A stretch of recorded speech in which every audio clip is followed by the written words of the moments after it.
JB타임즈. 네, 더 막내 작가와 함께 시선 집중의 문을 열겠습니다. 어서 오세요. 네, 안녕하세요. 본격적으로 시작하기 전에 네. 어제도 본방 실시간 동접자 수가 10,000명을 넘어서요.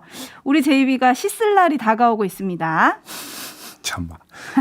계속 압박을 넣는군요. JI 킴님이 시 안 쓰면 김중배라 부를 겁니다. 라고 보내주셨고요. 옛날부터 많이 들었어요. 아, 예. 네. 하지감자님은 종배형의 등단 미리 축하드립니다. 라고 인사를 보내주셨고요. 지금부터 시인으로 부르면 되는 겁니까? 네. 3969님이 어려우면 시 대신 삼행시 적어요. 라고 보내시면서 모범적인 예로 삼행시를 직접 보내주셨어요. 김종배 삼행시인데요. 네. 온 띄워주시죠.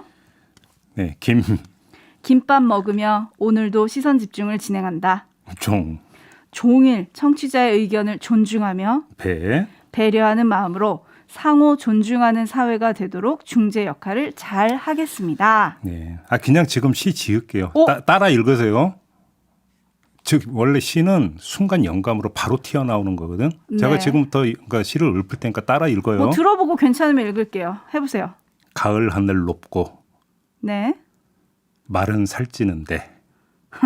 땡. 이거는 인정하지 아니 끝까지 않겠습니다. 들어야지. 끝까지. 아예 합해보세요. 말은 살찌는데 나도 말띠 한우 먹고 싶어라. 끝. 왜 대답이 없어요? 왜? 네. 3414님이 아, 이거 박준 변호사가 들어야 되는데. 3414님이 어제 기자회견 이후 여러 매체에서 기사가 쏟아져 나왔지만 저는 JB의 생각과 의견이 가장 궁금했어요. 오늘 아침만 기다렸어요. 라고 하트를 보내주셨는데 네. 하트가 깨지지 않았을까 싶네요. AS 바로 갈게요. 네, 가시죠. 자, 어제 오전에 김웅 의원과 오후에는 윤석열 후보의 기자회견이 있었습니다. 네. 저희가 어제 아침에 방송할 때만 해도 김웅 의원 기자회견만 예고가 돼 있었어요. 그래서 그에 따른 내용을 전망하고 그랬었는데 네. 오후에 윤석열 후보가 깜짝 기자회견을 열었습니다. 그 덕에 퇴근은 늦어졌고요. 네. 자, 두 기자회견을 2부와 3부에 걸쳐서 다각도로 짚어볼 텐데요. 네. 일단 촌철님들은 어떻게 보셨는지 궁금합니다. 의견 남겨주시고요. 네. 자, JB는 각각 기자회견에서 어떤 단어에 꽂히셨는지 궁금합니다. 뭐 2부, 3부에서 줄줄이 인터뷰가 예정이 돼 있으니까 네. 이 내용의 줄기는 인터뷰에서 소화를 하도록 하고요. 저는 이것만 따로 떼어서 말씀을 드리고 싶은데 네. 김웅 의원의 말 가운데 MLB 파크가 등장을 하지 않습니까? 네네네. 그잖아요. 화제였어요. 네. 그다음에 윤석열 후보 그 발언에서 메이저 언론과 인터넷 언론이 거론되지 않습니까? 그렇죠. 그러니까 MLB 파크가 거론이 된 건 뭡니까? 인터넷 카페 회원보다도 제대로 검증을 하지 않는 기자들. 네. 이걸 지적을 했던 거고. 네. 그잖아요. 메이저 언론과는 다른. 뭐 저는 되게 순화시켜서 그냥 다른이라고 표현하겠습니다. 네. 다른 인터넷 언론. 이걸 언급을 하지 않았습니까? 네. 자, 기자회견은 기자들한테 일종의 어필하는 자리인데 여기서 기자들 들으라고 이런 이야기를 하면 어떤 반응이 나올까? 저는 그게 참 심히 궁금했었거든요. 그잖아요. 네. 네, 기자들 반응이 썩 좋은 것 같지는 않더라고요. 그러니까요. 4821님이 김웅 의원 기자회견 다룬 기사의 짧은 제목이 인상적이었습니다. 김웅? 기억나지 않는다. 예. 이런 기사 있었어요. 그리고 1123님이 아니 윤석열 후보는 왜 그렇게 화를 내요? 그러니까요. 나중에 대통령 돼서도 국민이 설득 안 되면 그렇게 화내고 윽박 지르실 건가요? 이런 문자가 왔고요. 네. 7767님이 인터넷 매체 뉴스는 뉴스가 아닌가요? 라고 물음표를 보내주셨고요. 네. 정경수님이 김웅과 윤석열 한날 동시에 기자회견. 정치에 우연은 없다. 이런 의견을 또 보내주셨네요. 네. 그래서 궁금한데 윤석열 후보는 왜 어제 깜짝 기자회견을 한 겁니까? 윤석열 캠프에서 기자회견 후에 나온 이야기를 보니까 캠프 상의를 거쳐서 기자회견을 잡은 게 아니라 윤석열 후보가 판단을 했다. 뭐 그다음에 김웅 의원의 기자회견 보고 이런 이야기가 나오더라고요. 그러니까 김웅 의원의 기자회견을 지켜보면서 여기서 뭔가가 정리가 되는가 이걸 지켜보다가 그게 전혀 아님을 보고 윤석열 후보가 판단을 해서 긴급 기자회견을 잡았다. 이런 이야기인 것 같더라고요. 정리를 하면. 알겠습니다. 네. 8439님이 왜 이렇게 화를 내냐 이제 이런 문자가 아까 왔었잖아요. 네. 그러니까 8439님이 엄청 억울하셨나 보죠. 이렇게 보내주셨는데 네, 이따가 윤석열 캠프 대변인하고 연결하면서 한번 물어보도록 하고요. 예. 슬로우킴님이 메이저 언론에 제보를 해야 보도 전에 우리가 정보를 입수하고 입을 맞춘단 말이지. 라고 보내주셨는데 네. 아하, 요것도 좀 이따가 물어보도록 하고요. 자, 깊이 있는 분석은 아까 말씀드린 대로 2부와 3부에 걸쳐서 진행을 하겠습니다. 네. 시선 집중해 주시고요. 뉴스와 분석이 함께하는 JB타임즈 오늘 주목할 뉴스 챙겨드리겠습니다. 첫 번째 뉴스는 오디오로 먼저 만나보시죠. 민주당의 가치, 민주주의의 가치를 지키기 위해 저는 국회의원직을 버리고 정권 재창출에 나서기로 결심했습니다.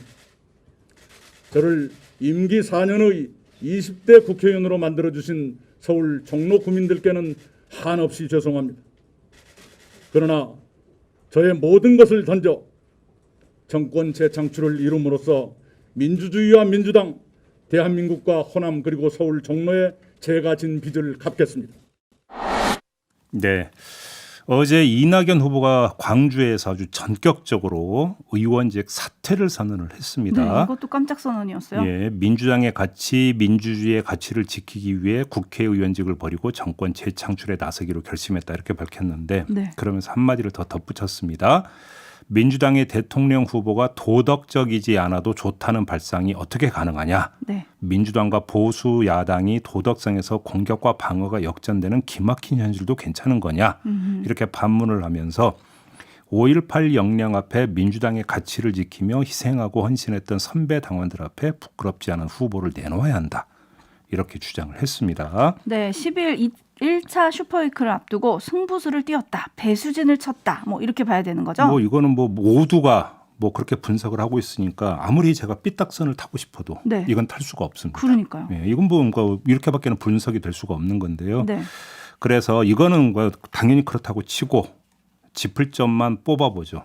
약발이 먹히겠느냐. 의원직 사퇴 선언이 약발이 먹히는 그런 선언이 될 수 있겠느냐. 이것만 짚어봤으면 좋겠는데요. 네. 이낙연 후보는 부끄럽지 않은 후보로 강조함으로써 부끄러운 후보를 우회 비판하고 소환한 셈 아니겠습니까? 그러니까요. 지금 길라님이 은근 네거티브라고 또 의견을 보내주셨어요. 그러니까 그 부끄러움을 도덕성으로 치환한다면 과연 지금 민주당 경선을 지배하는 평가잣대가 도덕성일까? 그래서 이렇게 선언을 하면 다시 이게 주된 평가의 덕목이 되고 그래서 슈퍼이크나 이런 데에서 이낙연 후보가 유리한 고지에 설 수 있을까? 이걸 봐야 되는 거잖아요. 약발이 네. 먹힐까 안 먹힐까를 보기 제일 중요한 위해서는. 문제죠. 근데 충천 순회 경선 결과가 나온 뒤에 대개의 분석은 권리당원들마저 본선 경쟁력을 최우선시하면서 될 만한 후보를 선택했다. 바로 이거였거든요. 네. 대체적인 분석이 이거였습니다. 이 대체적인 분석이 맞다면 핀트가 다른 것이죠. 그잖아요. 네. 물론 다르게 읽을 여지가 있긴 합니다. 어제 홍익표 의원이 저희와의 인터뷰에서 저조한 투표율을 언급을 하지 않았습니까? 그랬죠. 그러면서 이 현상이 부끄럽지 않은 후보의 본선 경쟁력에 대한 우려 그리고 될 만한 후보에 대한 심리적 저항감이 복합적으로 작용해서 빚어진 결과다. 이렇게 해석을 할 수도 있을 것 같은데 네. 그런다 하더라도 부끄럽지 않은 후보 어필은 반쪽짜리에 불과할 수밖에 없다. 왜 그러냐면 본선 경쟁력이라는 문제가 있기 때문인 것이죠. 자, 이런 점을 봐야 되고 오히려 아마 이런 게 있는 것 같습니다. 어제 홍익표 의원의 이제 그 인터뷰 내용의 이제 그 맥락을 읽으면 네. 투표율이 상당히 저조했는데 그거는 뭐냐면은 이른바 그 부끄러운 후보에 대해서 뭔가 저어감이 있지만 네. 그렇다고 해서 다른 그러니까 본선 경쟁력을 고려하면 또 대안이 마땅치가 않기 때문에 투표를 포기한 거 아니냐. 아마도 이런 해석을 하고 있는 거 아닌가 싶은 추정이 가능하거든요. 그런 점에서 혹시라도 그러니까 마음으로는 이낙연 후보 쪽에 기울어져 있지만 다른 요인 때문에 본선 경쟁력이나 이런 다른 요인 때문에 투표를 포기하려고 하는 사람들을 독려하는. 독려하기 위한 이런 차원으로도 읽을 수 있는 부분이 있겠죠. 요 점을 하나를 지적을 하고요. 또 한 가지만 더 짚겠습니다. 네.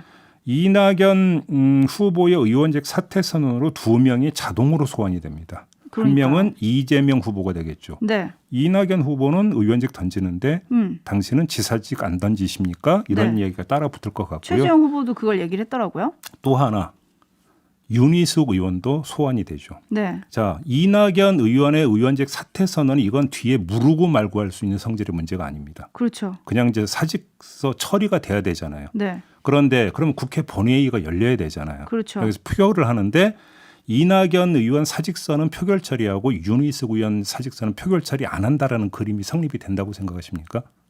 아니겠죠. 그래서 오늘 조간 보면 둘 다 사퇴가 되면 뭐 대선할 때 보궐을 같이 치른다 이런 기사 나오던데요. 그러니까 결국은 여기서 좋든 싫든 원하든 원하지 않든 민주당은 처리할 수밖에 없나요? 의원직 사직서 처리를 할 수밖에 없는 상황에 내몰렸고 그렇게 연출이 됐다. 네. 자, 그러면 여기서 이제 그러면 이 표결하는 어떤 표심을 봐야 되는데 네. 그러니까 그럼 민주당 의원들 입장에서는 부담을 더는 거냐 더하는 거냐 이걸 따져봐야 되는 거죠. 그러네요. 네. 그죠? 네. 한번 그건 좀 지켜보도록 하죠. 네. 이퍼사님이 근데 왜 종로구 의원이 호남에 가서 사퇴를 합니까? 라고 결국은 물으셨네요. 승부의 분수령은 호남에 있다고 보기 때문이겠죠. 그리고 지금 제이비가 짚어주셨는데 6365님이 국회의원 사퇴도 국회 본회의에서 결정나야 되는 거 아닙니까? 라고 질문을 보내주셨는데 네. 그러니까요. 그 부담은 민주당 의원들이 더 안게 됐다. 뭐 이런 얘기시고 9202님은 꼭 그렇지 않을 수도 있어요. 그래요? 더 가벼운 마음으로 누를 수도 있나요? 9202님은 이재명 지사도 선택을 해야겠네요. 라고 보내주셨네요. 그것 한번 좀 지켜보죠. 네, 알겠습니다. 더 지켜보도록 하고요. 제이비타임즈 다음 주목할 뉴스는 어떤 겁니까?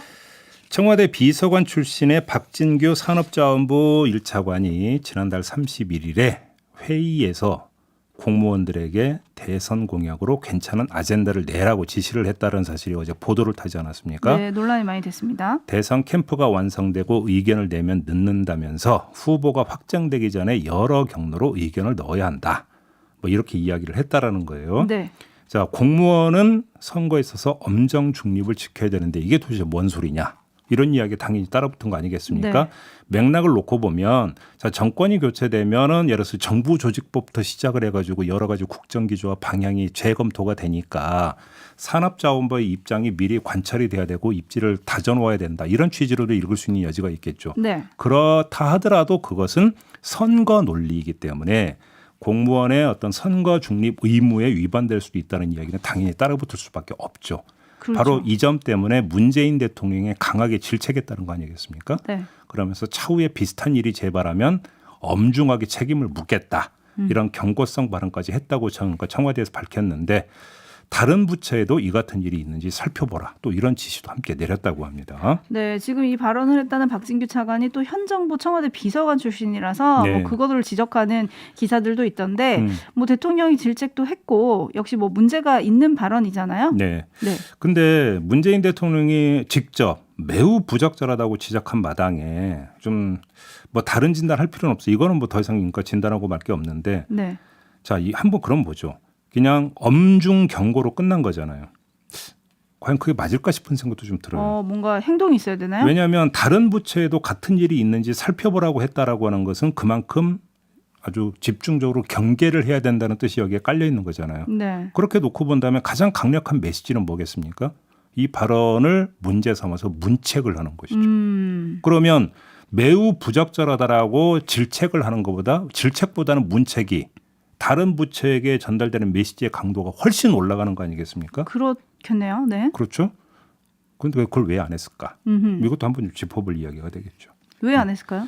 글쎄요. 그러니까 이 이제 바로 그건데요. 여기서 이제 뭐냐면 청와대 비서관 출신이라고 하는 것들을 가지고 또 언론이 문제 삼을 여지가 또 발생할 수도 있다. 이런 이야기가 될 것 같은데요. 네.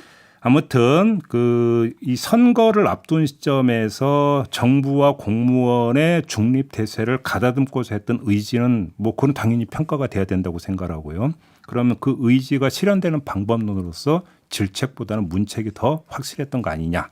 이 이야기에는 별로 이론이 달리지 않을 거라고 저는 생각합니다. 그러니까요. 임종만님이 직위 해제 시키세요. 뭐 이렇게 올려주셨는데 네. 뭐 야구도 3아웃제니까 혹시 그런 건가? 뭐 이런 생각을 잠깐 했는데 아무튼 또 지켜보도록 하겠습니다. 예. 자, 뉴스와 분석이 함께하는 제이비타임즈 다음 주목할 뉴스는 오디오부터 들려드릴 텐데요. 어제 국회 국방위원회에 있었던 한 장면입니다. 들어보시죠. DP라는 드라마 얘기 들어보셨나요, 우리 장관님? 이제 픽션이죠. 픽션이지만 아마 2014년에 윤일병 사건이라는 걸 토대로 해서 우리 장병들의 인권 문제 이런 걸 정면으로 다룬 겁니다. 보면서 참 부끄럽고 참담했습니다. 국방위원으로서. 두 가지 생각을 합니다. 첫째는 이제 드라마에 나오는 내용이 극화되어 있는 부분이 분명히 있습니다. 그래서 지금의 병영 현실하고 좀 다른 상황일 것이다. 지금은 그보다 훨씬 많은 노력을 해서 병영 문화가 많이 개선 중에 있고 또 전환되고 있다. 이렇게 말씀을 드리는데 그럼에도 불구하고 지사학지대는 없는지 살펴봐야 되는 중요한 어떤 계기가 된 것은 사실이다. 이런 생각으로. 네, 서욱 국방부 장관의 그러니까 답변이죠. 네. 그런데 뭐 뒤에 사각지대가 있는지 살펴봐야 한다라는 이야기가 이 계제에 나올 수 있는 거냐? 이 자리에서 해군 3함대 강감 찬함 소속 정모 일병이 선임병들의 가혹 행위를 견디다 못해 극단적 선택을 한 일이 있었거든요. 최근에 있었죠. 뭐 굳이 그러니까 그 사각지대가 이제 살펴볼 필요도 없고 뉴스를 많이 탔던 겁니다. 언급도 없었습니다. 네. 이 접근법을 도대체 어떻게 이해할 수 있겠습니까? 그러니까요. 이 답변을 지켜보는 유족 마음이 정말 오죽했을까 이런 생각이 들던데요. 그러니까요. 고 정일병 어머니가 군대는 아들을 제대로 관리도 못했고 대비 매뉴얼도 없었고 양심과 사명감도 없다. 이렇게 이제 비판을 하지 않았습니까? 네. 이 기준에 맞춰서 서욱 장관에게 한번 되묻고 싶은데요. 관리 방안에서 도대체 뭐가 바뀌고 있는 겁니까? 매뉴얼에서 뭐가 바뀌고 있는 거죠? 그리고 매뉴얼 실행에서 뭐가 바뀌고 있습니까? 한번 구체적으로 한번 좀 답변을 했으면 좋겠고요. 서욱 장관이 그 정일병 사건을 입에 올리지 않았다라고 하는 게 쉬쉬하고 면피하려고 하는 과거의 구태 이거 반복하고 있는 거 아닙니까? 네. 그러니까 장관이 구태를 반복하고 있다면 바뀌는 게 뭐가 있는 겁니까? 본질은 그대로인 거지. 이런 비판 같은 거 안 받을 거라고 생각했습니까? 좀 겸허해졌으면 좋겠습니다. 그러니까요. 일종의 이제 사회를 고발하는 드라마가 나오면 이제 그 안에 담고 있는 문제의식을 봐야 되는데 저건 픽션이야. 뭐 이렇게 선을 긋는 게 이제 문제인 것 같습니다. 네. 그리고 왜 아플 때 상처가 나면 이제 소독을 하고 약을 발라야지 덧나지 않잖아요. 아프다고 그냥 두면 썩습니다, 장관님. 네. 좀 잘 보셨으면 좋겠고 네. 강철님이 의원들이 저걸 물으려면 군인권센터 소장한테 물었어야 된다. 이런 의견을 또 보내주고 계시고 달리자님이 실화를 극화라고요? 오히려 실화에서 줄인 걸로 보이던데요. 라고 의견을 보내주셨고요. 네. 김종희님은 아직 현실을 바라볼 자신도 없으십니까? 라고 물어주셨는데 지금 제2위가 잠깐 언급했던 해군 정모일병에 대한 이야기는 저희가 잠시 후 2부에서 네. 어머님 인터뷰를 준비하고 있습니다. 한번 들어보도록 하겠고요. 네. 자, JB타임즈 맞춰야 되는데 저희가 오늘 시작하면서 그 윤석열 후보의 어제 기자회견 얘기 그리고 김웅 의원의 기자회견 얘기로 시작을 좀 했잖아요. 네. 강지연 님이 뉴스버스를 메이저 언론이 아니라며 대놓고 무시하시던데 왜 아내분은 거기서 인터뷰를 하셨나요? 라는 의견을 보내주셨습니다. 네. 네, 마무리하겠습니다. 담화과 수고하셨어요. 감사합니다.